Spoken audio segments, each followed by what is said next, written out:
Mark Rogers TV, the voice of college football, breaking down the game we all love each and every day with the best discussion, debate, and analysis. That's our aim. That's our goal. That's our mission. We got Stephen M. Smith on the line from touchdownalabama.com.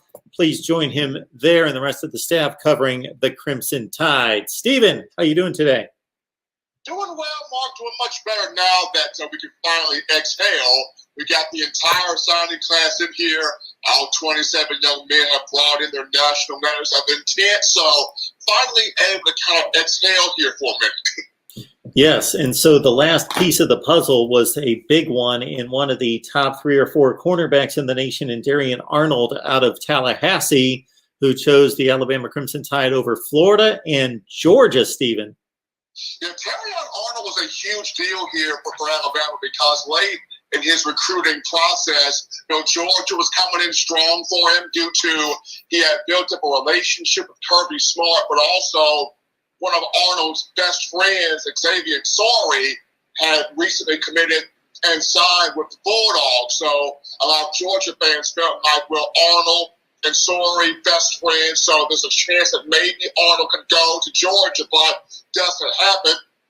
Coach Saban could actually thank Nate Oates, the Alabama men's basketball coach, for this one, as Darian wants to play basketball and football for the Crimson Tide. Coach Saban got against that, and with how well the basketball team is doing here for the Tide, Coach Oates was able to help Nick Saban secure that letter of intent from Arnold.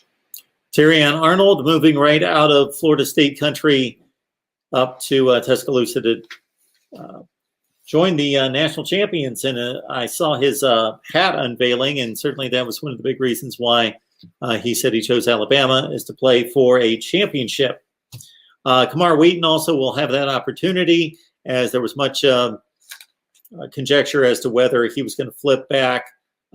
He was originally a lean toward Oklahoma, certainly made his commitment in recent months to Alabama, and then finally did sign with the Crimson Tide, Stephen.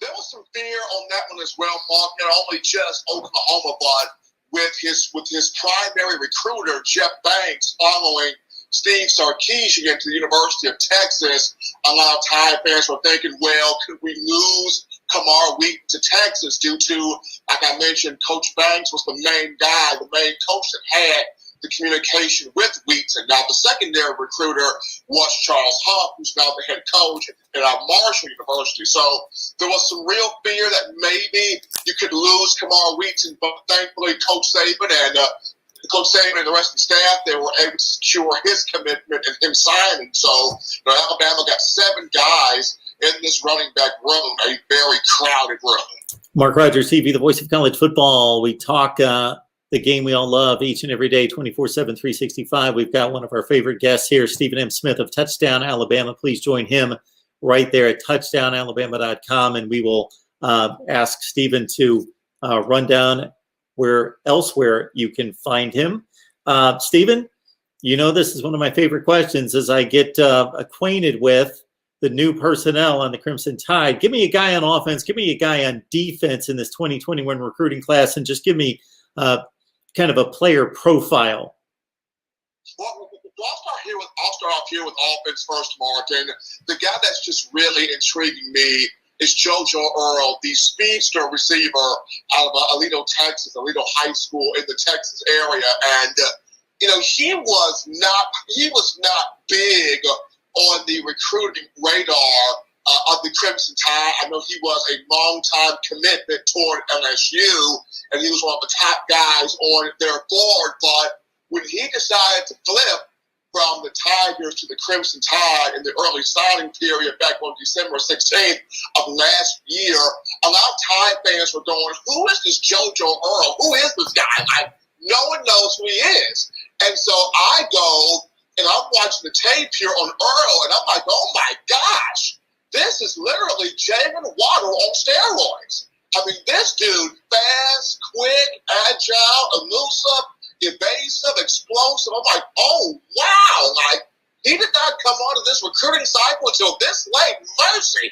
Alabama's really got itself something here. And this young man is just all over the field dynamic. And man, Aledo to another state title to end his high school career. So offensively, the young man, 5'9", about 170 to 175 pounds. But when you talk about explosive, you talk about dynamic athlete, JoJo Earl, very excitedly. Defensively, a guy that I'm intrigued by is Kyrie Jackson. He is 6'4". Alabama has never had a 6'4" corner before, so that intrigues me of how will he fit into the puzzle in that defensive secondary. We know Josh Jobe returns at corner, Malachi Moore returns to the defensive secondary, DeMarco Helms is back, Brian Branch is back, of course Jordan Battle is back at one of the two safety positions. So how does Kyrie Jackson and that 6'4" frame fit into this defensive secondary? But he and JoJo Earl, two guys I'm very excited to look at. And then, Stephen, we've got some changes, as we typically do, on the coaching side. And one name in particular has me remembering Tennessee football back from the mid-'90s.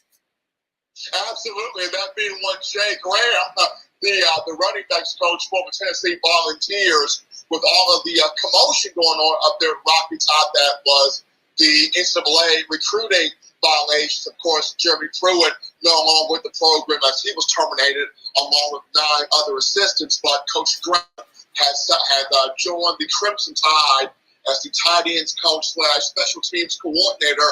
When he was at South Carolina in 2011, Coach Graham put Rory Anderson and Justice Cunningham, both tight ends, into the National Football League. And in terms of special teams, when he was at Florida State, 2013 to 17, he helped Roberto Aguayo be a superstar kicker and a young man that made all 198 extra points, made 69 of 78 field goals. That's about 88.5% there.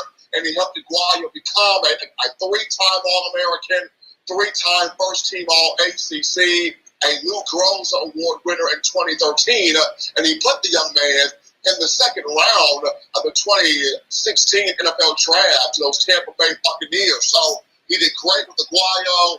He did great with the punters that Florida State had, those two guys being Case Beatty and Tyler Logan. And in terms of return specialists, a young man by the name of Levante Kermit Whitfield was a dynamic kick returner under the watch of Shay Graham down there at Florida State. So the guy, very good coach and very savvy recruiter. He was the primary recruiter for guys like Cam Akers, Marcus Lattimore, Alvin Kamara, Roberto Aguayo. Just the list goes on. Graham can coach, but Graham can also recruit.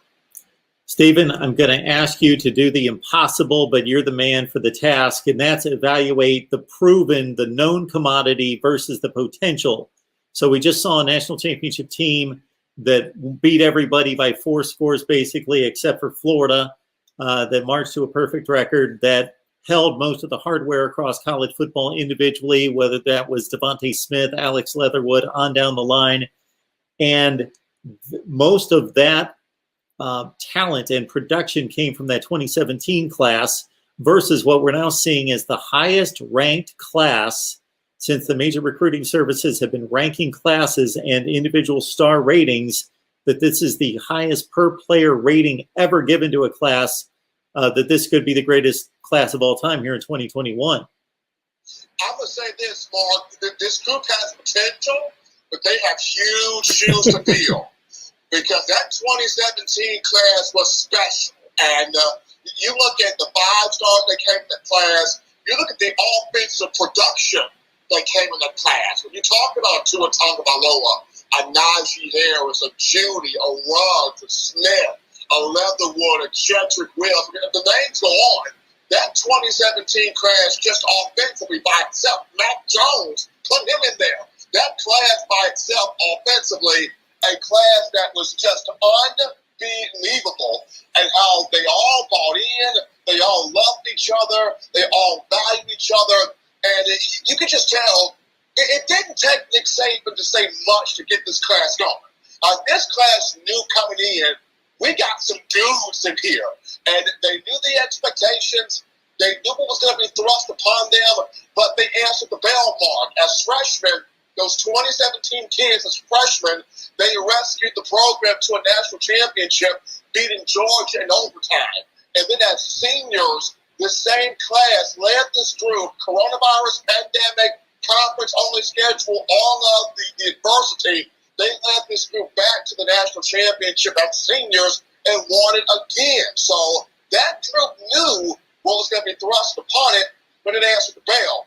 This 2021 group, and they know they got to put in the work, but as far as the potential, Mark, it's some good potential in this class to get it done. He is the man with the wealth of knowledge and information and also enthusiasm for Alabama football and college athletics across the board. Stephen M. Smith of Touchdown Alabama. Folks, we would love for you to follow Stephen wherever he is, which includes Twitter at Coaching M. Smith. Stephen, where else can they find you? They can find me, as always, on Facebook. That is Stephen M. Smith on Facebook. And they can also find me on YouTube, where I have the call-in show 3 days a week, Mondays, Wednesdays, Fridays, in my own words, for Touchdown Alabama Magazine. It comes on every Monday, Wednesday, and Friday, 6 p.m. Central Time. We encourage the fans to call in. We talk Bama football. We break it down. We have fun. And we allow fans to give their opinion. So call in. Stephen, I can't thank you enough. We always appreciate you stopping by. Absolutely. You take care, Mark.